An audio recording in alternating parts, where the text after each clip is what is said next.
Welcome back, friends. In this lecture, we are going to solve a very interesting numerical. We have two inclined planes, OX and OY, having inclinations 30 degree and 60 degree with the horizontal respectively, as shown in the figure. A particle is projected from the point P with velocity u meter per second along a direction perpendicular to the plane OY. If the particle strikes the plane OX perpendicularly at Q, this point, calculate the velocity at which the particle strikes the plane OX. So this problem seems very complicated because we are watching it from the ground frame of reference. Let us, start solving it. I'll give you a few steps. The first step is we have to choose our frame of reference. So we have to carefully choose our frame of reference. If we do that, then our problem becomes very simple. Let us consider that the x-axis is along OX and the y-axis is along OY. In the second step, we'll find the velocities and accelerations with respect to our new frame of reference. And in the third step, we'll redraw the figure to make it look much simpler. So, if we choose our frame of reference properly, we'll find that, our problem has actually been simplified. This is something like a horizontal projectile, a special case. So, this is how the problem looks. Choosing our frame of reference. We chose our frame of reference along OX and OY respectively, but we have the acceleration of gravity which is pointing downwards here.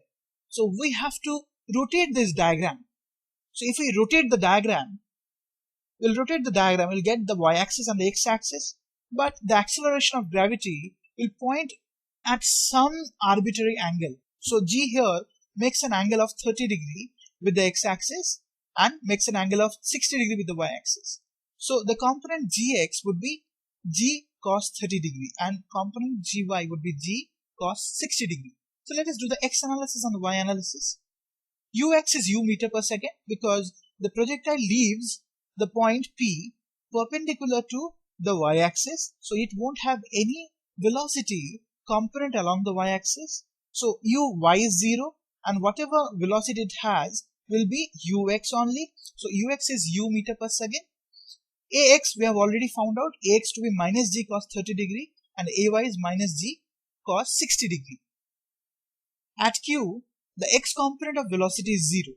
So Vx equals to 0 at Q because it's stated in the problem that the projectile hits the point Q perpendicular to the plane OX. So Vx would be 0. So Ux plus Axt is the expression of Vx. From here we can find out the total time of flight. So substituting the values of Vx as 0, Ux as u and acceleration as minus G cos 30 degree, we can find out that t is equal to u divided by G cos 30 degree. Now we have got the time of flight. So we have to find out the velocity. It's very simple. We'll just have to find out Vy here, which is equal to Uy plus Ayt. So Uy initially is 0. So we'll put that here. Plus Ay is minus G cos 60 degree. We'll put that 2 here.